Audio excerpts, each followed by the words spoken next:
Bonjour à tous, aujourd'hui nous allons parler d'un philosophe que vous connaissez peut-être de nom, mais dont la pensée est souvent mal comprise. Il s'agit d'Épicure. Est-ce que vous avez déjà entendu le mot épicurien pour parler de quelqu'un qui aime bien manger et bien profiter de la vie ? Eh bien, cette idée est relativement fausse si on se réfère à la vraie philosophie d'Épicure. C'est quelque chose de bien plus profond que ça. Nous allons voir ensemble qui il était vraiment, comment il vivait et surtout ce qu'il nous apprend sur le bonheur. Allez, c'est parti. Commençons par le commencement. Qui était Épicure ?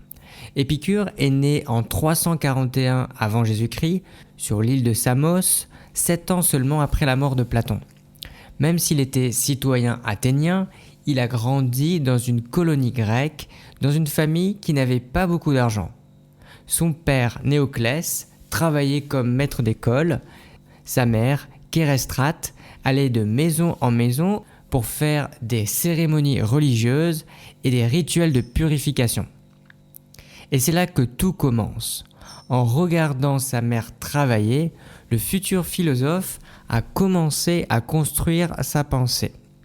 Sa mère utilisait des formules magiques et des histoires de punition divine pour faire peur aux gens. En observant cela, le jeune Épicure a développé une très forte aversion pour la superstition. Il a compris très tôt que la religion populaire, au lieu d'apporter la paix, était la principale cause de l'angoisse des gens. Sa vocation est donc née d'un refus, le refus des mythes terrifiants qui empoisonnaient la vie des personnes simples, parce que c'est le point de départ de toute sa philosophie. Maintenant, parlons du contexte historique, parce que ça explique beaucoup de choses. L'époque d'Épicure est la période hellénistique. C'est un monde qui change beaucoup après les conquêtes d'Alexandre. Les cités grecques perdent leur indépendance face à de grands empires. L'individu ne se définit plus par son rôle de citoyen actif dans sa ville. Il se sent souvent écrasé par des forces politiques trop grandes pour lui. Vous voyez un peu l'ambiance. C'est un peu comme aujourd'hui quand on se sent tout petit face aux grandes puissances économiques et politiques. Après avoir voyagé et enseigné dans plusieurs villes comme Colophon, Mytilène et Lampsaque, Épicure s'installe définitivement à Athènes en 306 avant Jésus-Christ. Platon avait son académie et Aristote avait son lycée. Épicure, lui, fait un choix différent. Il achète une propriété privée qu'on appelle le jardin. Ce choix est déjà un acte philosophique en soi. En s'installant derrière des murs, loin de la ville, il propose une idée résumée par la formule grecque laphébiosas, qui signifie vie cachée, vie au sens de vivre à l'impératif, l'ordre que nous devons mener une vie à l'abri des regards.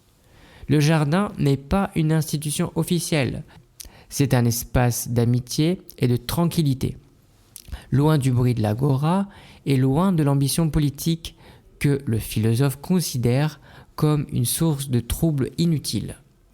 Et maintenant, accrochez-vous, parce que ce que je vais vous dire est vraiment impressionnant pour l'époque. Le jardin d'Épicure est très différent des autres écoles de philosophie. Dans la société athénienne, il y avait une hiérarchie très stricte. Pourtant, l'école d'Épicure était ouverte à tout le monde. Pour la première fois, des femmes, comme la courtisane Léotium, et des esclaves, comme son serviteur Mus, pouvaient philosopher avec les hommes libres sur un pied d'égalité. C'est quelque chose de complètement nouveau et radical pour l'époque. Épicure enseignait que le bonheur ne dépend ni du rang social, ni d'une grande culture. Il dépend de la façon dont on gère ses désirs. L'amitié occupait une place très importante dans le jardin. Pour Épicure, c'est la vertu la plus haute, parce qu'elle donne la sécurité émotionnelle et matérielle dont on a besoin pour la paix de l'âme. Parlons maintenant d'une chose importante. L'histoire n'a pas toujours été juste avec Épicure. Ses adversaires, surtout les stoïciens, ont créé une mauvaise image de lui. Ils le décrivaient comme un homme qui vivait dans la débauche et le plaisir excessif. Mais les témoignages historiques montrent une réalité très différente. Ils décrivent un homme doux et très sobre dans sa façon de vivre. Sa règle de vie était simple, de l'eau et du pain procurent le plaisir le plus vif si on les consomme quand on a faim. Dans ses lettres, on voit qu'il demandait parfois à ses amis un peu de fromage de Cythère pour pouvoir faire grande chère de temps en temps. Ce type de plaisir, qu'il appelait plaisir katastématique, c'est le plaisir du repos et l'absence de douleur. C'est exactement le contraire de la recherche de sensations fortes et excessives. Épicure vivait vraiment sa philosophie. Il ne cherchait pas à multiplier les plaisirs, mais à éliminer les douleurs. Et pour finir cette première partie sur sa vie, parlons de sa mort, parce que la façon dont on meurt, ça en dit long sur la façon dont on a vécu. Épicure est mort en 270 avant Jésus-Christ, après 14 jours de souffrance très forte causée par des calculs rénaux. Sa mort est la preuve que sa philosophie était cohérente et sincère. Alors qu'il mourait, il a écrit à son disciple Idioménée : « Cette journée est pour moi la plus heureuse, et c'est aussi la dernière de ma vie. » Il expliquait que la douleur physique, même intense, était compensée par la joie que lui donnait le souvenir de ses découvertes philosophiques. Par ce courage, il montrait que la pensée peut s'élever au-dessus du corps qui souffre. Incroyable, n'est-ce pas ? Maintenant, nous allons entrer dans le cœur de sa philosophie. Et ça commence par la physique. Je ne sais pas ce que vous vous dites. La physique ? Dans une vidéo sur la philosophie ? C'est bizarre, non ? Eh bien oui. Pour Épicure, comprendre comment le monde fonctionne, c'est la base pour ne plus avoir peur. Alors accrochez-vous, c'est passionnant. La lettre à Hérodote est le texte le plus technique d'Épicure, mais attention, pour lui, la physique n'est pas de la science pour le plaisir de la science. Son but est de libérer l'être humain. Comprendre comment la matière est construite, c'est le seul moyen d'éliminer les idées surnaturelles et d'atteindre la paix de l'âme. Épicure commence par poser 2 principes fondamentaux. Rien ne naît de rien, et rien ne retourne au néant. Cette affirmation exclut toute création divine et toute disparition magique. Tout ce qui existe est soit un corps solide, soit du vide. Les objets que nous voyons et touchons sont des assemblages de très petits éléments, invisibles et impossibles à couper, les atomes. Le mot grec « atomos » signifie littéralement « ce qu'on ne peut pas diviser ». Ces atomes ont une forme, un poids et une taille. Ils n'ont pas de couleur ni d'odeur. Ces qualités apparaissent seulement quand les atomes s'assemblent pour former des objets. Les atomes sont éternels et ne changent jamais. Et voilà le moment le plus intéressant. Les atomes bougent en permanence. Ils tombent dans le vide à la même vitesse. Mais parfois, de façon totalement spontanée et imprévisible, ils dévient légèrement de leur trajectoire. Épicure appelle cette déviation le clinamen. C'est grâce à ce petit mouvement que les atomes peuvent se rencontrer, s'entrechoquer et former des mondes. Et à l'échelle humaine, c'est le clinamen qui rend la liberté possible. Si tout était déterminé à l'avance, nous ne serions que des robots. Épicure va encore plus loin. Il affirme que l'univers est infini. Son raisonnement est simple et élégant. Si l'univers avait une limite, on pourrait se placer à cette limite et lancer une flèche. Soit la flèche continue et il y a de l'espace au-delà, soit elle est arrêtée par quelque chose et ce quelque chose est encore de la matière. Dans les 2 cas, il y a quelque chose au-delà, donc l'univers est infini. Et voilà la conclusion qui change tout. Si l'univers est infini, notre monde n'est pas unique. Dans l'immensité de l'espace, les rencontres aléatoires entre atomes ont forcément créé une infinité d'autres mondes. Et vous réalisez, Épicure parlait de multiverse il y a 2300 ans. Dernière question de cette partie. Comment est-ce qu'on connaît le monde ? Pour Épicure, c'est par nos sens. Les objets émettent en permanence de très fines couches d'atomes depuis leur surface. Ces couches conservent leur forme et la couleur de l'objet. Elles voyagent à une vitesse incroyable et viennent frapper nos yeux ou notre esprit. C'est ce qu'il appelle les simulacres. Et voici quelque chose d'important. Épicure affirme que nos sens ne mentent jamais. Si on se trompe, ce n'est pas parce qu'on a mal vu, c'est parce qu'on a mal interprété ce qu'on a vu. La sensation est toujours vraie. C'est notre jugement qui peut se tromper. Fascinant, non ? Passons maintenant à la partie suivante. Le ciel et la nature. Avez-vous déjà regardé le ciel pendant un orage et ressenti une petite peur? C'est tout à fait normal. Et dans l'Antiquité, cette peur était encore bien plus grande. Épicure va s'attaquer à ça directement. La lettre à Pythoclès parle de tous les phénomènes qui se produisent dans le ciel. Le tonnerre, les éclairs, les éclipses, les phases de la lune, etc. Pour Épicure, le ciel n'est pas un endroit sacré. C'est simplement un domaine physique que l'on peut comprendre. Voici la méthode qu'Épicure utilise et elle est vraiment originale. Quand on ne peut pas observer un phénomène de près, il peut avoir plusieurs causes différentes, toutes également possibles. Par exemple, le tonnerre peut venir d'un vent qui tourbillonne dans les nuages, ou du frottement de nuages très froids, ou d'un embrasement soudain. Pourquoi refuser de choisir une seule explication? Parce que l'objectif n'est pas d'être un astronome précis. L'objectif est la paix de l'âme. Il suffit de montrer qu'une explication naturelle est possible. Dès que vous pouvez imaginer que le tonnerre est un phénomène naturel, il cesse d'être la colère de Zeus. C'est aussi simple que ça. Dans l'Antiquité, le ciel était le domaine des dieux.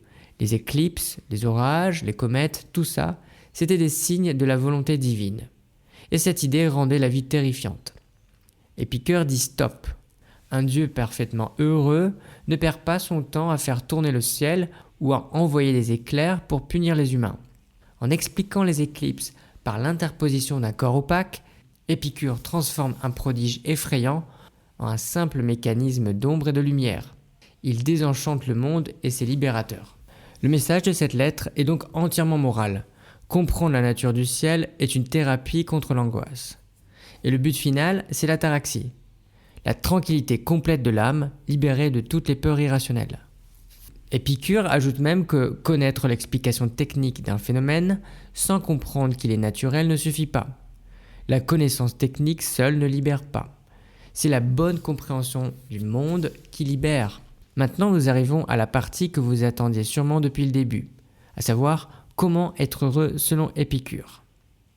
La lettre à Ménécée, c'est le texte le plus célèbre d'Épicure et le plus accessible.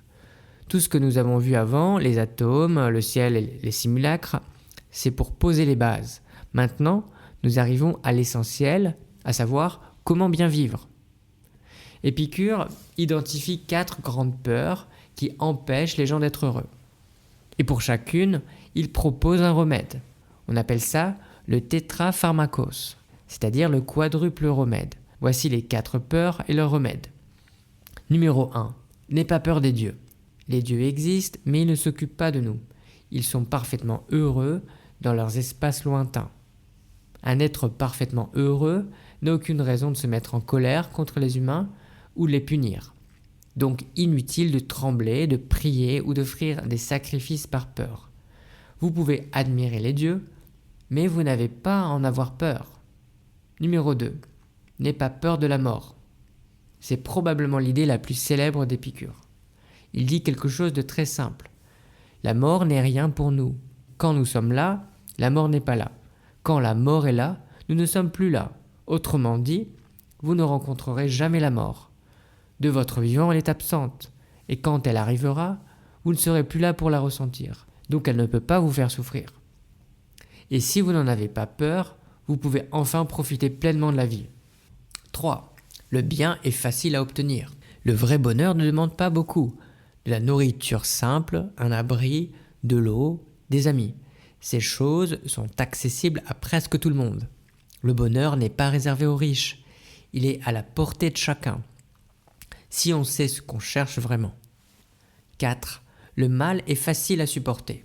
La douleur physique, bien sûr, fait partie de la vie. Mais Épicure fait une observation très intéressante. Quand la douleur est intense, elle ne dure généralement pas longtemps. Et quand elle dure longtemps, elle est souvent insupportable. Dans les deux cas, la douleur n'est pas invincible. Et surtout, même dans la souffrance physique, l'esprit peut trouver de la paix dans le souvenir des bons moments passés. Voilà les 4 remèdes, simples mais profonds en même temps, n'est-ce pas? Maintenant, voici l'une des idées pratiques les plus utiles d'Épicure, celle que vous pouvez appliquer dès aujourd'hui dans votre vie. Épicure disait que la plupart des gens sont malheureux, non parce qu'ils manquent de quelque chose, mais parce qu'ils désirent trop de choses inutiles. Le problème, ce n'est pas la vie, c'est ce qu'on en attend. Il classait les désirs en 3 catégories. Les désirs naturels et nécessaires. Ce sont les besoins de base. Manger, boire, dormir, se protéger du froid, guérir quand on est malade. Ces désirs sont faciles à satisfaire et leur satisfaction procure un plaisir réel et durable. Il faut les prendre en charge sans hésiter. Les désirs naturels mais non nécessaires. Ce sont des envies qui viennent de notre nature mais dont on peut se passer. Par exemple, vouloir manger un très bon repas au lieu d'un repas simple ou vouloir une belle chambre au lieu d'un endroit fonctionnel. Ces désirs ne sont pas mauvais en soi, mais ils ne sont pas indispensables au bonheur. On peut en profiter de temps en temps avec modération. Les désirs vains et artificiels. Voilà les vrais ennemis du bonheur. Ce sont des désirs qui n'ont pas de fin. Vouloir être célèbre, devenir infiniment riche, avoir du pouvoir, être admiré par tout le monde. Ces désirs sont dangereux parce qu'on ne les satisfait jamais complètement. Vous gagnez beaucoup d'argent, vous en voulez encore plus. Vous êtes célèbre dans votre ville, vous voulez être célèbre dans tout le pays. Cette course sans fin est épuisante et ne mène qu'à la frustration. Épicure conseille de les éliminer complètement de votre vie. La leçon est très claire. Plus on désire, plus on souffre. Moins on désire, plus on est libre et heureux. Et voilà, on arrive au mot qui a causé tant de malentendus. Le plaisir, oui. Épicure disait que le but de la vie est le plaisir. Mais quel plaisir! Il existait 2 types de plaisir. Le plaisir en mouvement, c'est le plaisir actif, intense et stimulant. Manger un repas délicieux, écouter de la belle musique, profiter d'une belle fête. Ces plaisirs sont agréables, mais ils ont un problème, ils finissent. Et quand ils finissent, on peut se sentir encore plus vite qu'avant. Ensuite, il y a le plaisir stable ou catastématique. C'est le plaisir de l'absence de douleur et de l'absence de trouble. C'est la tranquillité du corps, l'aponie, et la tranquillité de l'esprit, l'ataraxie. Ce plaisir-là est durable, il ne finit pas brusquement. Il ne laisse pas de vide derrière lui. Pour Épicure, c'est ce 2e type de plaisir qui est le vrai bonheur. Et vous voyez maintenant pourquoi son école n'avait rien à voir avec la débauche. Il ne cherchait pas les émotions fortes, il cherchait la paix tranquille. Revenons maintenant sur la question des dieux, parce que la proposition d'Épicure est vraiment originale et mérite qu'on s'y arrête. Épicure n'était pas athée, il croyait que les dieux existaient, mais sa conception des dieux était radicalement différente de la religion populaire de l'Antiquité. Pour Épicure, les dieux sont des êtres faits d'atomes, comme tout le reste. Mais leurs atomes sont d'une qualité très spéciale, ce qui les rend immortels et parfaitement heureux. Ils vivent dans des espaces vides entre les mondes, dans un état de bonheur total et permanent. Ils sont le modèle parfait de l'ataraxie. Et voilà le point crucial. Parce qu'ils sont parfaitement heureux, les dieux n'ont aucune raison de se préoccuper des affaires humaines. Ils ne récompensent pas les bons, ils ne punissent pas les méchants, ils n'envoient pas la foudre pour exprimer leur colère, ils ne répondent pas aux prières, ils vivent dans leur bonheur parfait, indifférent à notre monde. Cela peut sembler froid et décevant, mais Épicure y voyait au contraire une bonne nouvelle. Si les dieux ne s'occupent pas de nous, on n'a pas à leur faire plaisir, pas à les craindre, pas à vivre dans la peur de leur punition. Les rites religieux pratiqués par peur, comme les sacrifices pour apaiser des dieux en colère, n'ont aucun sens. Épicure ne condamnait pas la religion en elle-même. Il participait même à certaines cérémonies religieuses par respect pour la tradition. Mais il voulait que ces pratiques soient faites avec admiration et sérénité, non pas avec peur et tremblement. Maintenant, posons-nous une question importante. Comment est-ce qu'on connaît tout ça aujourd'hui si presque tous les textes d'Épicure ont été perdus? La réponse, c'est grâce à 2 hommes extraordinaires. Au IIIe siècle après Jésus-Christ, un historien grec appelé Diogène Laërce a écrit un grand livre intitulé « Vie et doctrine des philosophes illustres ». Dans ce livre, il a consacré tout un chapitre à Épicure et il y a inclus ses 3 grandes lettres et ses maximes capitales. Sans ce travail de conservation, nous n'aurions presque rien. Diogène Laërce a été, sans le savoir, le gardien d'une philosophie entière. Et puis il y a Lucrèce, un poète romain du 1er siècle avant Jésus-Christ. Il a écrit un poème immense en 6 livres, intitulé De la nature des choses, De Rerum Natura en latin. Dans ce poème magnifique, il expose toute la philosophie d'Épicure, les atomes, le vide, l'univers infini, l'âme matérielle, la mort, les désirs, les dieux. Et il le fait avec une beauté poétique extraordinaire. Ce texte a été perdu pendant tout le Moyen-Âge. Puis, en 1417, Poggio Bracciolini l'a retrouvé dans un monastère allemand. Cette redécouverte a été un choc intellectuel pour l'Europe. Elle a contribué directement au mouvement de la Renaissance et à la naissance de la pensée scientifique moderne. Des philosophes comme Gassendi, au XVIIe siècle, ont ensuite utilisé les idées d'Épicure pour développer une vision du monde basée sur la matière et la raison plutôt que sur les dogmes religieux. Et là, vous vous demandez peut-être, tout ça c'est très intéressant, mais qu'est-ce que ça nous apporte aujourd'hui au XXIe siècle ? Eh bien, la réponse est beaucoup, peut-être plus que jamais. Nous vivons dans un monde où la publicité nous dit sans cesse qu'on n'a pas assez, qu'il faut consommer plus, acheter plus, avoir plus pour être heureux. Nous sommes bombardés de comparaisons sur les réseaux sociaux. Nous voyons des gens qui semblent plus riches, plus beaux, plus populaires. Et cette course permanente nous rend stressés et insatisfaits. Épicure répondrait « Vous cherchez le bonheur au mauvais endroit. Les désirs vains, à savoir la richesse excessive, la célébrité, le pouvoir, ne donneront jamais le bonheur parce qu'ils sont sans fin. Vous aurez toujours l'impression qu'il en faut encore plus. » Voilà ce qu'Épicure nous conseille concrètement aujourd'hui. Simplifiez votre vie, identifiez vos vrais besoins et séparez-les de vos désirs artificiels. Vous serez surpris de voir que beaucoup de choses que vous croyez nécessaires ne le sont pas vraiment. Cultivez vos amitiés. Investissez du temps et de l'argent dans des relations sincères et profondes. Ce sont elles qui vous apporteront la vraie sécurité, bien plus que n'importe quel compte en banque. Ne craignez pas la mort. Vivre dans la peur permanente de mourir, ce n'est pas vraiment vivre. Accepter sa mortalité, c'est se libérer pour profiter pleinement du temps présent. Fuyez les ambitions politiques et les luttes de pouvoir. Non pas par manque de courage, mais parce qu'elles sont des sources de troubles infinis. Préférez la vie calme et réfléchie à la vie agitée et ambitieuse. Cherchez le plaisir stable.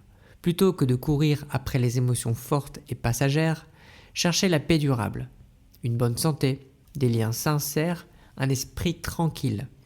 Ces conseils sonnent presque comme du développement personnel moderne, n'est-ce pas ? Et pourtant, ils ont plus de 2300 ans. Alors que retenez-vous d'Épicure ? Eh bien, c'était un homme né dans une famille modeste, dans un monde en plein chaos. Un homme qui a regardé sa mère répandre la peur au nom des dieux et qui s'est dit « il doit y avoir une meilleure façon de vivre ». Un homme qui a ouvert son école à tout le monde, qui a vécu simplement, qui a aimé ses amis profondément et qui est mort en remerciant la vie malgré une douleur insupportable. Sa philosophie n'est pas une philosophie du plaisir facile et de l'excès. C'est une philosophie de la liberté intérieure. Liberté face aux peurs irrationnelles. Liberté face aux désirs sans fin. Liberté face à la mort. Dans un monde qui nous pousse à toujours vouloir plus, Épicure nous rappelle que la vraie richesse, c'est d'apprendre à vouloir moins, et que le bonheur, en fin de compte, est bien plus accessible qu'on ne le croit. Merci de m'avoir écouté jusqu'à la fin de cet épisode.